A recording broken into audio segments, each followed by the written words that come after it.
Meron na naman po tayong mga issue, mga may init na balita na bibigyan po ng opinyon ngayong umaga po na ito. Pero syempre bago po tayo dumako sa ating mga may init na balita, dito muna tayo sa ating Food for the Soul and Food for the Spirit.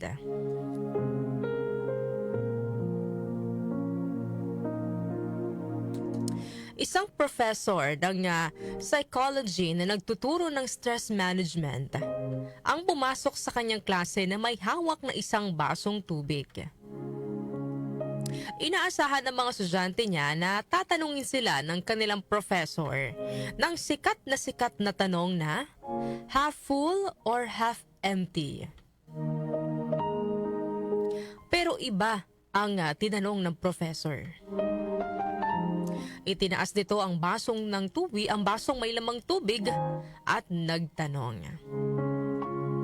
Sa tingin ninyo, gaano kabigat ang basong hawak ko?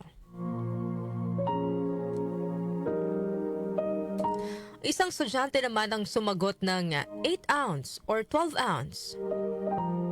Ilang estudyante naman ang nag-google na ng sagot. Pero ni isa sa kanila ay walang tumama.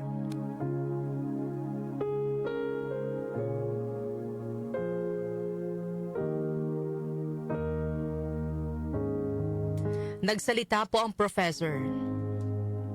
Ang eksaktong timbang ng baso na ito ay hindi mahalaga sa pagtukoy kung gaano ito kabigat. Dahil nakadepende ito sa kung gaano mo hahawakan ang baso. Kung hahawakan ko ito ng 1 minuto, hindi ko mararamdaman ang bigat nito.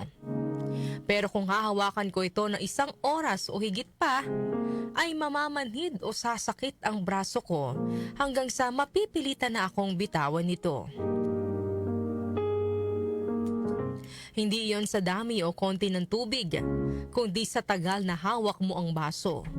Mas matagal mong hawak ang baso, mas lalo itong bumibigat. Ano po ang aral na mapupulot po natin sa kwento natin ngayong umaga?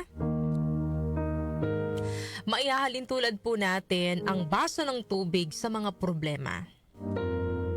Isipin mo ng sandali, hindi ka masyadong maaapektuhan. Isipin mo ng mas matagal ay magsisimula ka ng ma-stress. Isipin mo ng buong araw o higit pa, labis-labis ka ng maaapektuhan hanggang sa pati katawan mo bumigay na. Huwag po nating tagalan ang hawak sa baso. Kapag mamigat na, kapag ngalay na, at hindi na natin kaya, bitiwan na po natin. Hindi iyon kahinaan, kundi pagpapakumbaba. Pag-amin na hindi natin kayang buhatin ang lahat ng tayo lang. Humingi po tayo ng tulong sa Diyos, mga kanyusik. Ibigay po natin sa Diyos ang lahat upang gumaan ang ating dinadala. Lagi naman po niyang sinasabi sa atin na hindi niya tayo pababayaan.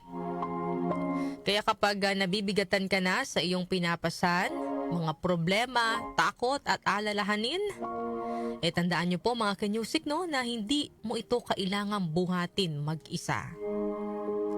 May Diyos na laging handa na buhatin ito para sa iyo. Sabi nga po sa Matthew chapter 11 verse 28, "Come to me, all who are weary and burdened, and I will give you rest." Ayan po ang ating Food for the Soul and Food for the Spirit ngayong araw po ng Friday.